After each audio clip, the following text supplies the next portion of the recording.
If you want a mechanical keyboard but don't want to spend much money, can you get a good one for under $30? Well, here on the table we've got two mechanical type feel keyboards, and these come under $20. In the case of this one here, you even get a mouse for $14 US, so that's ridiculously cheap.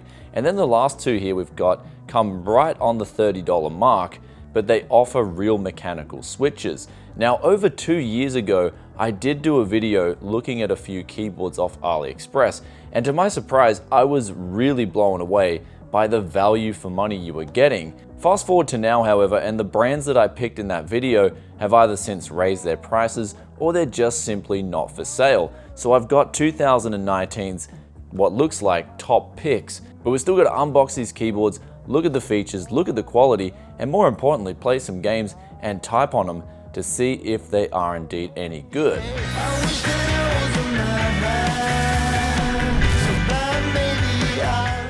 Now we've also got a budget mechanical, which is similar to these two, on the table here from Cooler Master. So we're going to see how this stacks up against these two keyboards right here. But with that aside, let the unboxing and durability tests begin.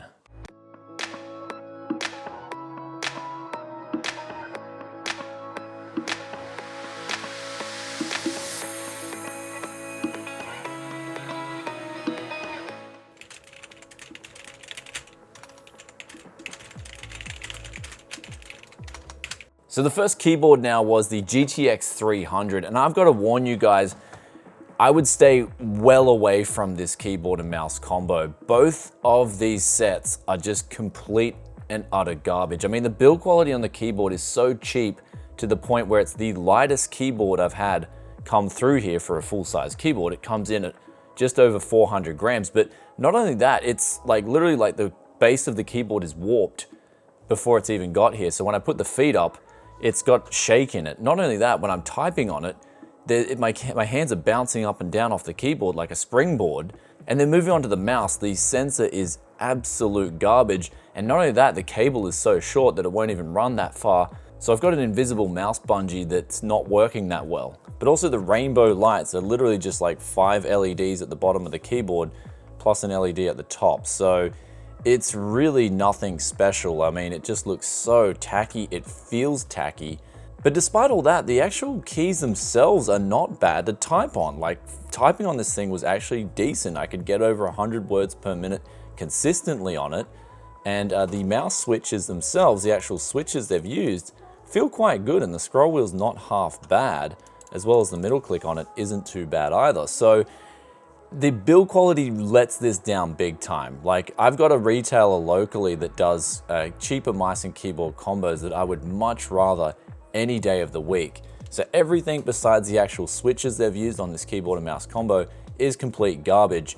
And another thing is too, this mouse weighs in at 58 grams. Wow, we've got an Air 58 competitor here for Final Mouse, except everything's just complete rubbish.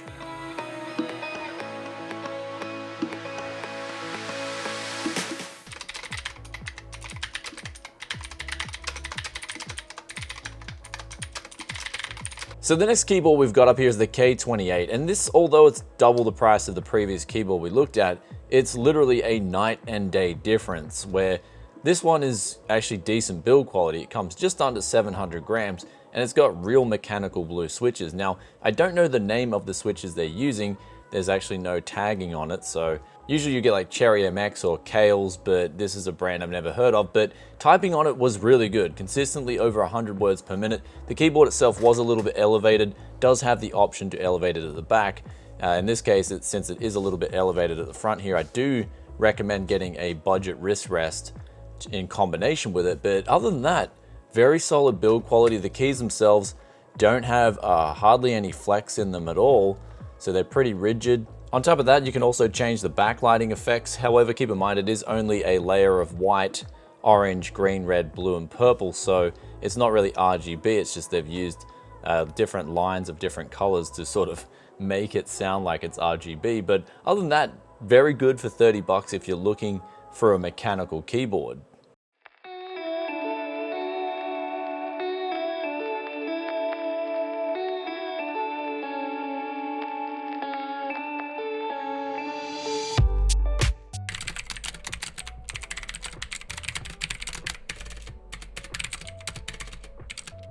Now I just finished up on the OneUp, and besides this quirky text down here, which I don't even know what they're trying to say, the keyboard itself is absolutely phenomenal. You've got an aluminium backplate, you've got keycaps that feel very solid, very rigid, there's like no flex at all, and typing on them is very consistent. The RGB backlighting also looks not too tacky. It does glow through very well, and it's not too in your face, so at nighttime it is going to allow you to see the keys very easily. The cable itself is over 1.5 meters long, very good. You've got 2 levels of height adjustment, just flat and then raise it about 10 mil. And it weighs in just under 900 grams, and it is a full-sized keyboard too, so you do get the numpad, and the keys are spaced out very well, so even if you've got big hands, this is definitely going to accommodate that too.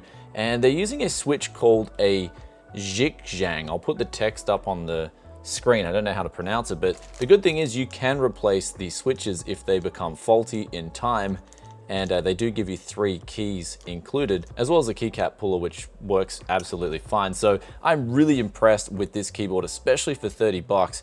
It definitely feels like it's punching well above its weight. Of course, the only drawback is you don't get dedicated media keys, but again, at $30 shipped to your door, this thing is definitely packing a punch harder than the 2 previous keyboards. And in fact, I don't know how the next keyboard's gonna go, or even the Cooler Master after it, because this one's impressed me that much already.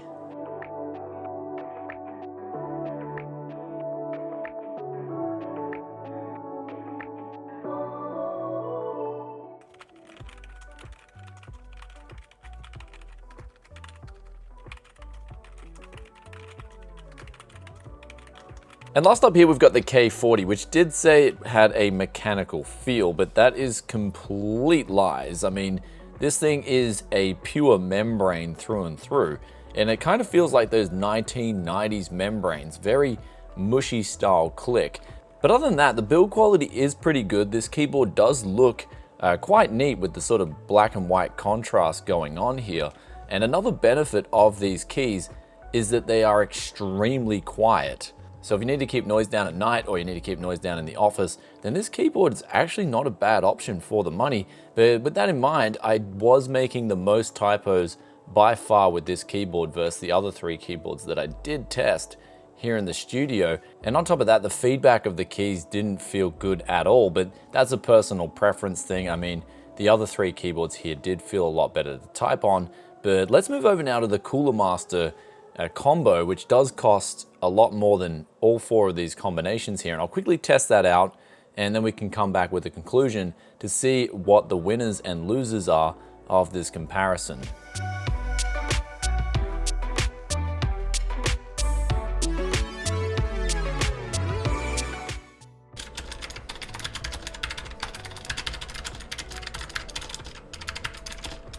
And now we're back at the table, and I've put these keyboards in order of my experience just typing on them and using them in games, starting with the best up the top. This is the OneUp.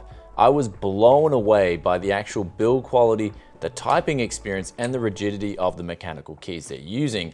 Really great job they've done on this. And I think this one's coming in now at about $35 US, which honestly, guys, if you want a cheaper mechanical keyboard, you're probably not going to get it any better than this, especially if you want a full-sized 104 style keyboard. This one really blew me away. The only thing I could critique about it would be the fact that there's no media keys in the top right-hand corner. But again, for the price, this thing is hitting so hard for the money. And just below that is the $30 option. This is the same sort of RGB effect, or the fake rainbow effect. And typing on this was a similar experience to the OneUp, except this one was a bit lighter. It didn't feel like it had as good build quality. The rigidity of the keys on this one, for example, were just the best out of all 5 keyboards here. The keycaps I've used have a rough texture to them. They've got a little slight curvature, and they really fit your fingers well, and nothing's wobbling around when you're typing. So really good job on the OneUp. And then this one here just has a slight bit of, very slight tinge of wobble.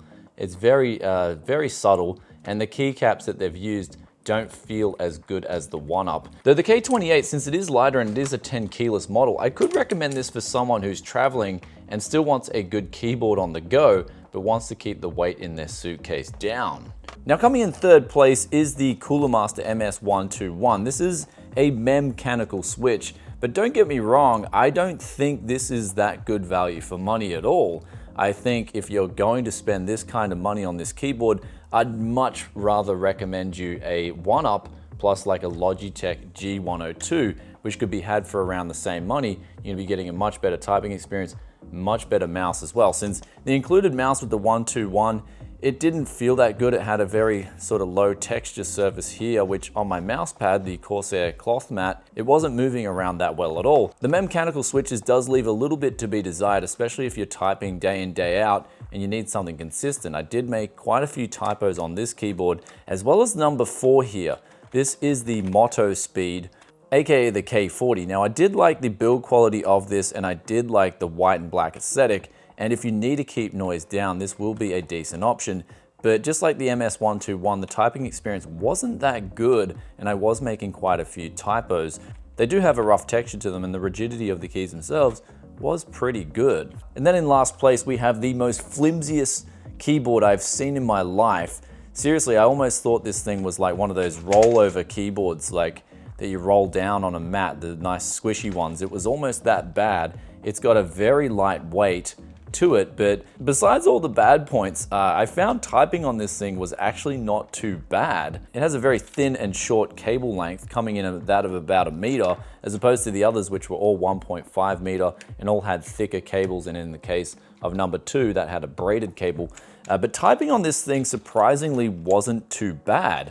I'd actually prefer to type on these switches that they've implemented here over the 2 above them. So they do say this is a mechanical as well, but it doesn't feel like a mechanical switch, as opposed to the 121 kind of feels like it's somewhere halfway in between. So typing on this was decent, but everything else, the build quality, the implementation of the LEDs, and then coupled with the fact that it's like a springboard, and the included mouse is absolutely horrible. Like, you could not reliably use this thing. The sensor that they've implemented is so bad. I wouldn't spend my money on this. I'd much rather go down to my local supermarket and grab their $10 banger mouse and keyboard combos. So in conclusion, guys, Aliexpress keyboards, they can be pretty good, though you do have to sift through the good and the bad, which is kind of what I've done here today for you guys. And the clear winner is this OneUp. Despite the quirky text in the bottom right-hand corner, it's a very solid keyboard. The build quality is good, typing on it's good, it's very consistent, and they even include spare switches. So if you do have an issue with one of the switches in the future, you can just simply change it out and replace it. So it does have the longevity factor as well. Coupled with the best thing of all is the price tag, and you are going to get a real mechanical switch. So props to the OneUp. It also said on the box it's a K8, so I'm guessing there's 2 different manufacturers that make the same keyboard. But regardless, if you guys are keen to check out this keyboard or any of the other keyboards I've featured in today's video, then I'll put the links in the description below. But this one really impressed me.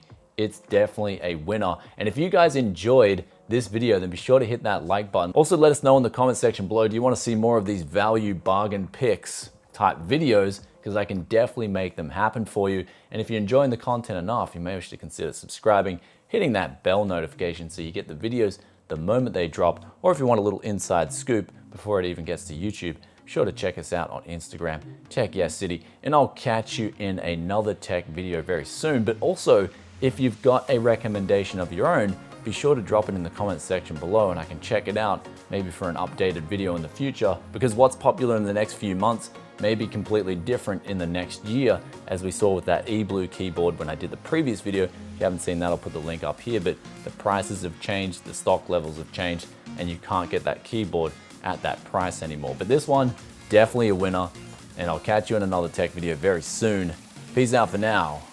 Bye.